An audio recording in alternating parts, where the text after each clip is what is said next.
온누리 교회에서 사역하는 장선범 목사라고 합니다. 사랑하는 또 가복교회 귀한 성도님들 뵙게 돼서 하나님께 영광을 돌립니다. 오늘도 우리 가운데 은혜와 평강을 우리 하나님께서 넘치도록 부어주실 줄 믿습니다. 어제 이제 저희들이 처음 와서 이렇게 미용 봉사도 하고 이런 것도 했는데 되게 미인들이 많으신 것 같습니다. 우리 교회에 또 이렇게 피부들이 어찌나 이렇게 다들 좋으신지 확실히 물이 서울보다 좋은 것 같습니다. 이렇게 또 뵙게 돼서 저희들이 또 섬기게 돼서 오히려 저희들도 기쁘고 또 행복해지는 시간이었던 것 같습니다. 우리 목사님과 우리 사모님 또 장로님 또 교회 모든 성도님들께 대표해서 감사를 드리겠습니다. 네, 우리 섬길 수 있는 기회를 주셔서 감사드려요. 제가 거창에 오게 된 이유는 사실 제가 거창의 이제 고향입니다.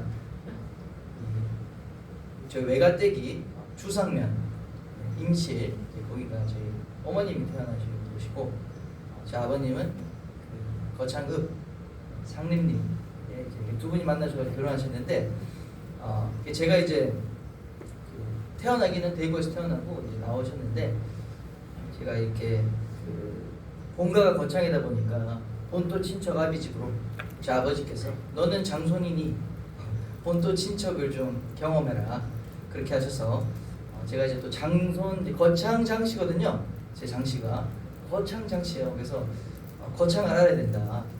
그래가지고 고등학교를 너는 거창으로 가라. 그래가지고 제가 저기 거창고등학교에 학교를 다니게 됐습니다.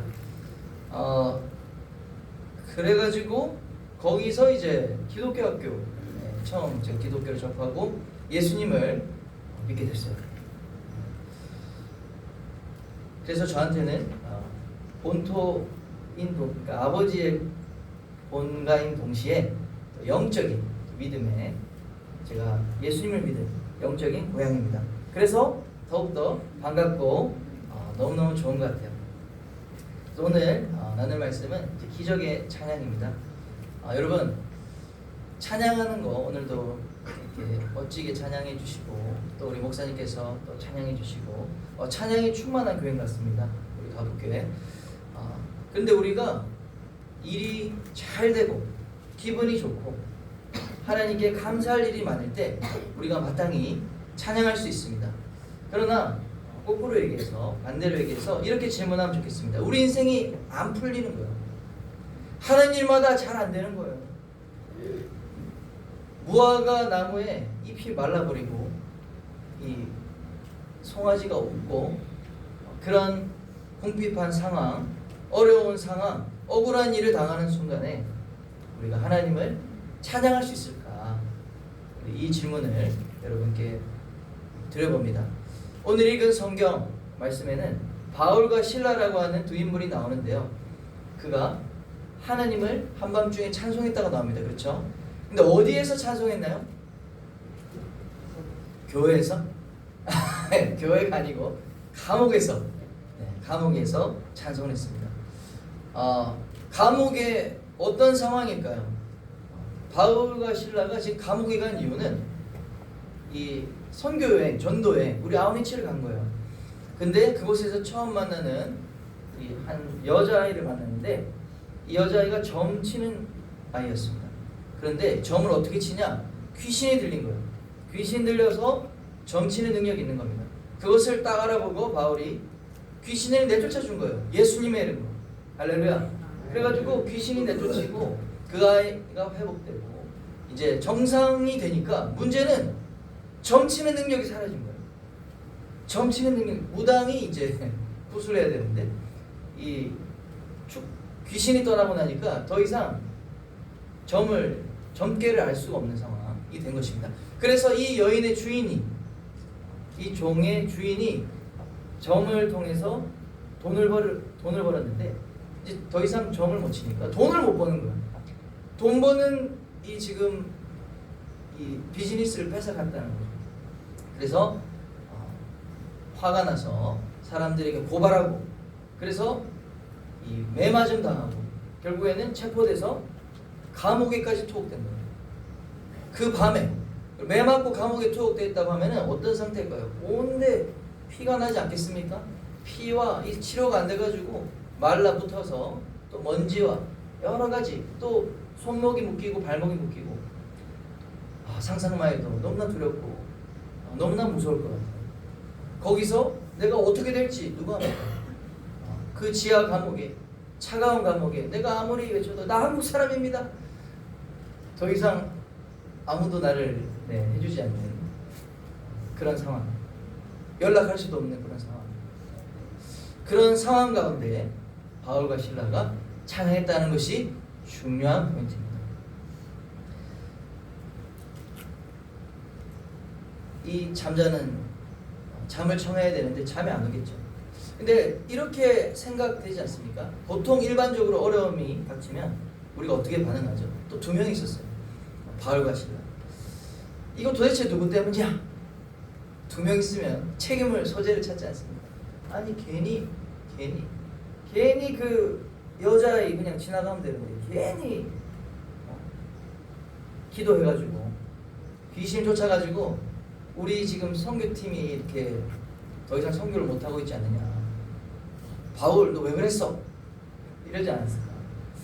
또 한편으로 아니 그러면 왜 굳이 이 빌립보로 와가지고 다른 동네로 가지 동쪽으로 가야지 왜 괜히 서쪽으로 와가지고 이 일을 당한 거 아니냐? 이렇게 하다 보면 어디까지 가는지 아시죠? 괜히 예수 믿어가지고 내가 괜히 예수 믿어가지고 지금 이러한 어려움을 당한다. 괜히 당신 만나가지고 뭐 이렇게까지 되는 거죠. 우리가 이렇게 어려움을 당하면 누가 책임자인지 누구 책임인지 찾아서 원망하기에 바쁘지 않습니까?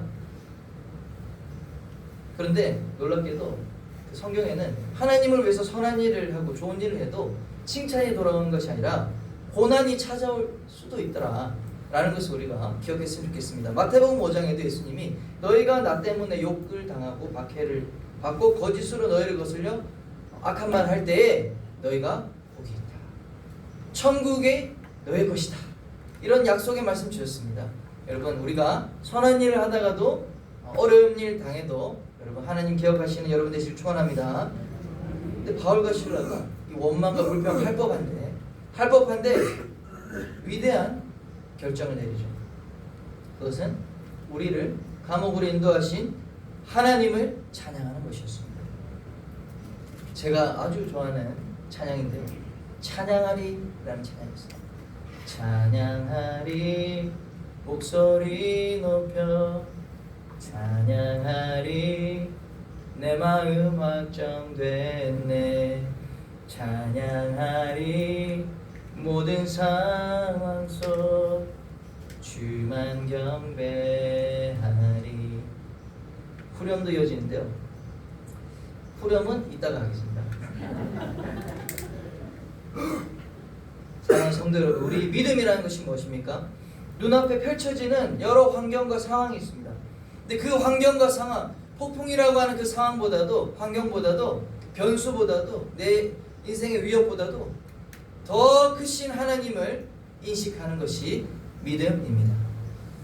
여러분, 폭풍이 우리 인생에 찾아옵니까? 우리는 두 가지 선택할 수 있습니다. 첫째는 이제 큰일 났어.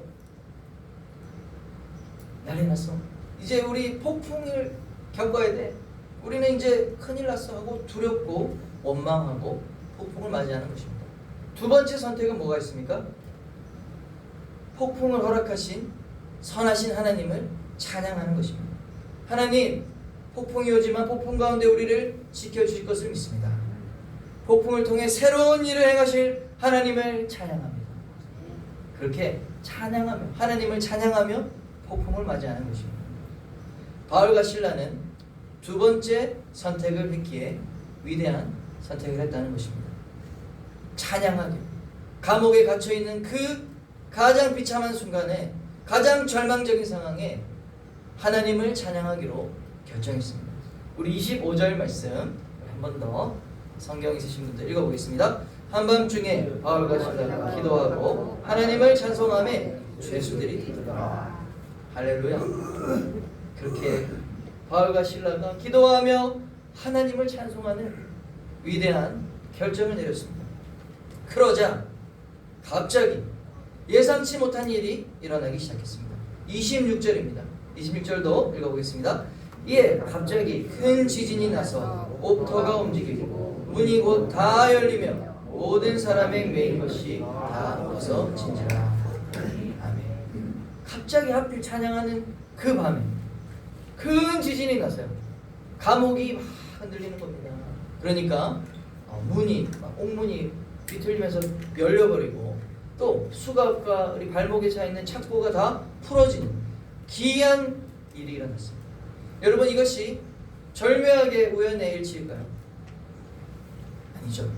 하나님께서 우리 인생에 찾아오시고 개입하셔서 기적을 베푸신 것입니다. 여러분, 하나님이 왜 기적을 베풀었을까요? 왜 하나님이 기적을 베풀었을까? 하나님이 감동을 드셨기 때문에. 하나님 감동을 먹으시면 이제 존댓말이 아니니까 감동을 드셨어요. 여러분, 하나님을 감동케 하면 하나님이 움직이십니다. 우리가 이것뿐만하게 내 요구를 들어달라고 투서를 넣을 수 있고 신문고 가가지고 두드릴 수 있고 청원을 서명을 받아가지고 많은 사람 모아가지고 시위하고 내 요구 조건 들어주세요. 잘 해줄까요? 이 중요한 분이 움직이려면 그것만 가지고는 잘 안 되더라.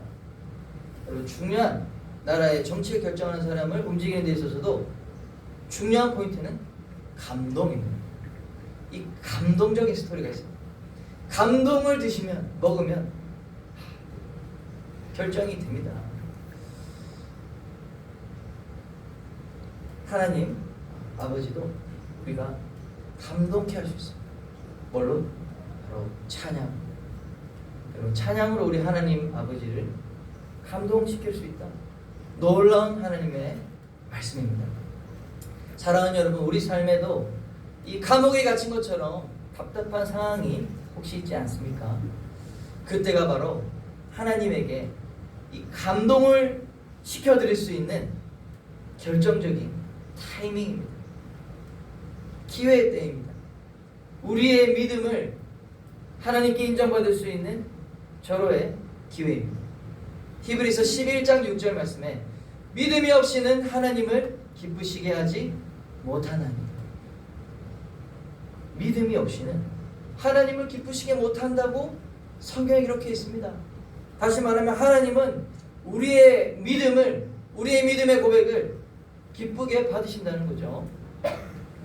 다시 말해 감동으로 받으신다는 것입니다. 여러분, 아름다운 믿음의 고백이 담긴 이 찬양, 찬양할 수 없는 상황에서 드리는 이 믿음의 결단의 찬양이 하나님을 기쁘시게 할 수 있다. 바로 그러한 찬양으로 하나님을 움직이시는, 하나님의 축복을 받는 우리 모두가 되시기를 예수님 이름으로 축원합니다. 이 찬양을 하면요, 그 지하에서 울려지는 이 찬양, 바울과 실라가 얼마나 아팠을까. 근데 그 지하에서 드리는 찬양의 소리가 어디까지 들렸을까요?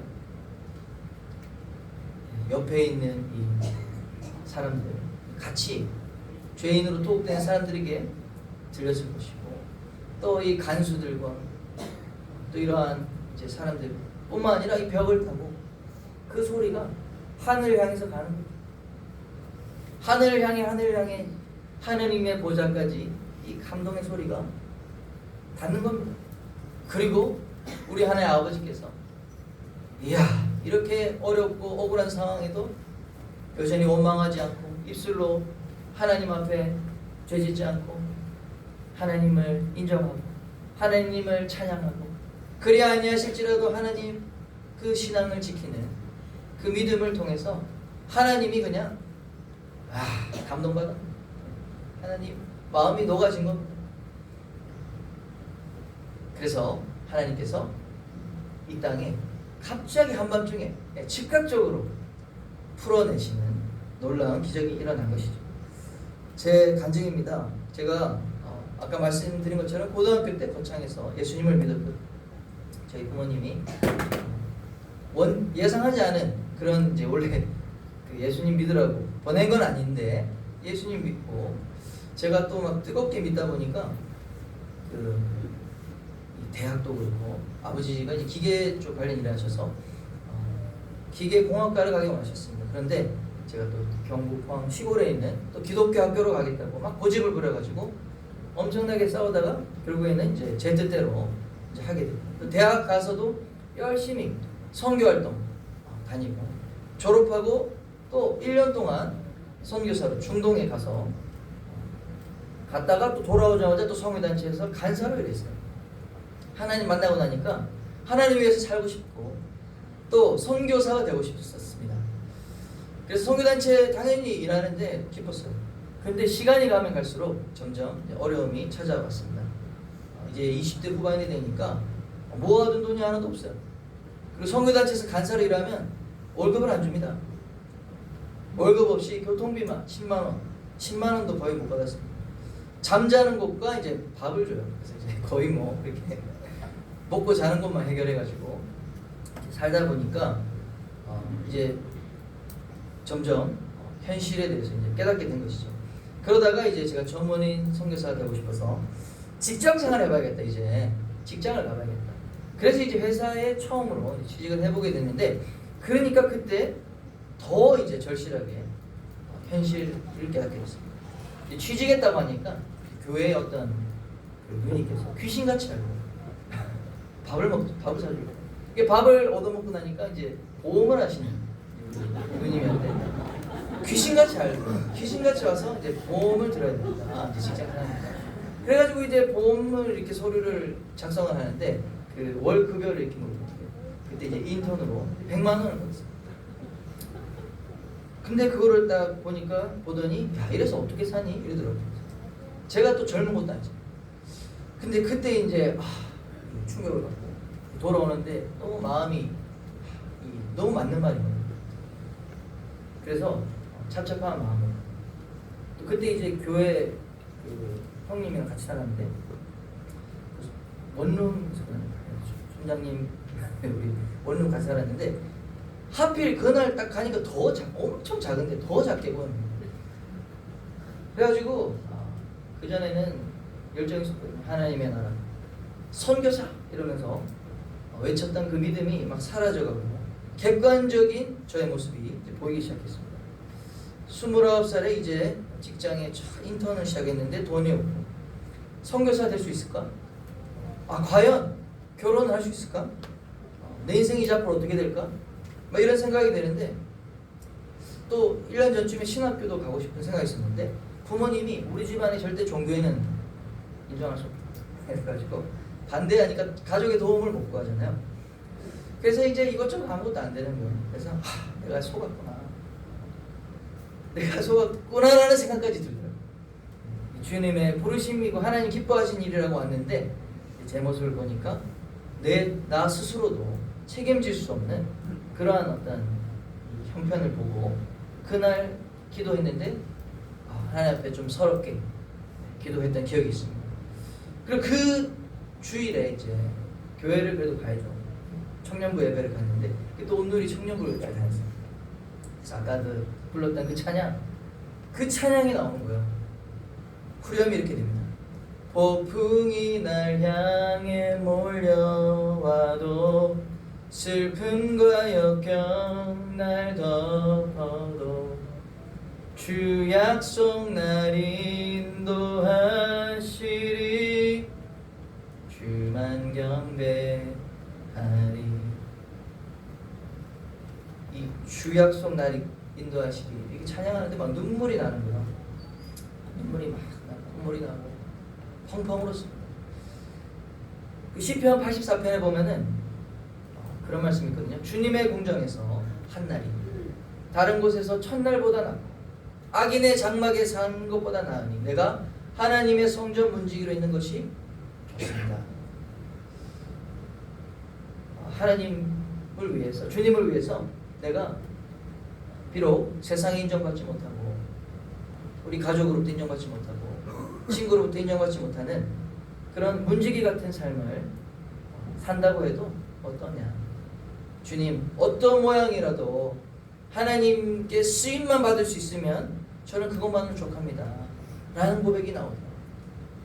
그러면서 주님, 폭풍이 날 향해 와도, 내 인생에 어려움이 와도 주님 약속의 날 이끌어 가실 겁니다 고백하면서 하나님 괜찮습니다, 그냥 저를 불러주심에 감사드리고 하나님 위해서 살겠습니다, 이제 그 찬양을 하게 된 겁니다. 그날이 저는 잊혀지지 않거든요. 그리고 그때의 이 찬양을 하나님께서 딱 받으셨다라는 생각이 듭니다.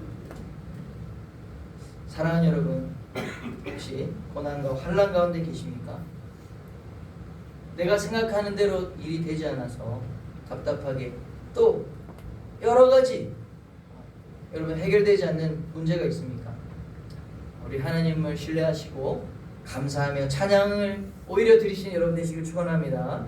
주님이 우리에게 베푸신 구원의 은혜에 감사하시는 우리 모두가 되기를 바랍니다.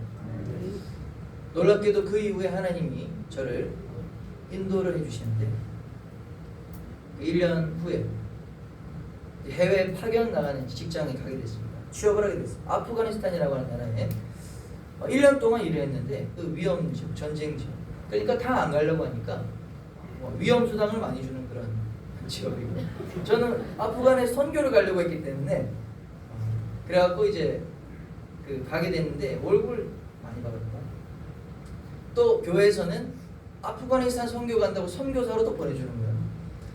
전문의 선교사로. 그래가지고 또 1년 갔다 오니까 돈을 모으게 됐습니다. 그리고 바로 결혼했어요. 할렐루야. 그리고 하나님께서 또 여러 과정을 통해서 신학교로, 미국의 신학교 갈 수 있도록 하나님 재정을 다 그때 1년 동안에 다 준비시켜 주신 거예요. 그래서 또 이렇게 좋은 교회에 또 목회자로 사역할 수 있게 된 것이 정말 그때 이후에 하나님께서 열어주신 은혜였습니다. 지금 생각해보니까 이 폭풍이 다가오는 그런 절망적이라고 느껴지는 그 순간에 나 감옥 가운데 있는 거 아닌가? 나 잘못된 길에 서 있는 거 아닌가? 이 답답한 순간, 그 순간이 역설적으로 하나님께 믿음을 고백하고 믿음을 하나님으로부터 인정받을 수 있는 결정적인 순간이었다라고 생각이 됩니다. 사랑하는 성도 여러분, 하나님을 언제나 찬양하신 여러분 되시길 바랍니다. 우리 하나님 좋으신 분이거든요. 찬양할 수 없는 상황에 찬양을 올려드리는 것, 그것이 바로 우리 인생에 놀라운 기적을 베푸는 기적의 찬양이라는 사실을 여러분 꼭 기억하시기를 바랍니다. 우리의 인생을 변화시키는 그 기적의 찬양을 올려드립니다. 우리 하나님이 감동하시고 하나님이 우리 삶 가운데 축복의 문을 열어주시는 그 놀라운 기회가 된다는 사실 꼭 기억하시길 바랍니다. 하나님 왜 우리에게 기적을 주십니까? 하나님 왜 우리에게 기적을 베풀어 주셔야 됩니까? 왜 우리가 잘 돼야 됩니까? 목적은 분명합니다. 우리 감옥에 수감되어 있던 수많은 이름 모를 그 수감자들, 이 바울과 실라의 이 기적의 찬양을 통해서 그들이 구원받고, 또 간수장이 구원받고, 그 가족이 다 구원받는 이 구원의 역사가 확장되잖아요. 하나님은 우리를 통해서 뭘 하기 원하십니까? 많은 영혼들이 구원받고 하나님께 돌아오기를 원하십니다. 그 일을 위하여 하나님 우리에게 은혜 베풀어 주시고 축복해 주시고 기적 행해 주시기를 하나님 기뻐하시는 줄 믿으시길 바랍니다. 이곳 가북교회가 정말 아름답게 90년 전 이곳에 작은 집에서 예배드리면서 시작된 이 찬양으로 시작된 이 교회가 지금 또 아름답게 이곳에서 하나님을 향한 찬양과 예배가 올려드려지고 있는데요.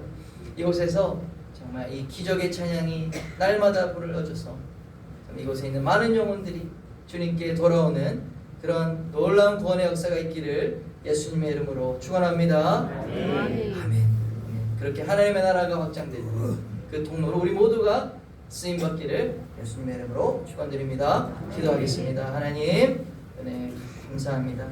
살아계신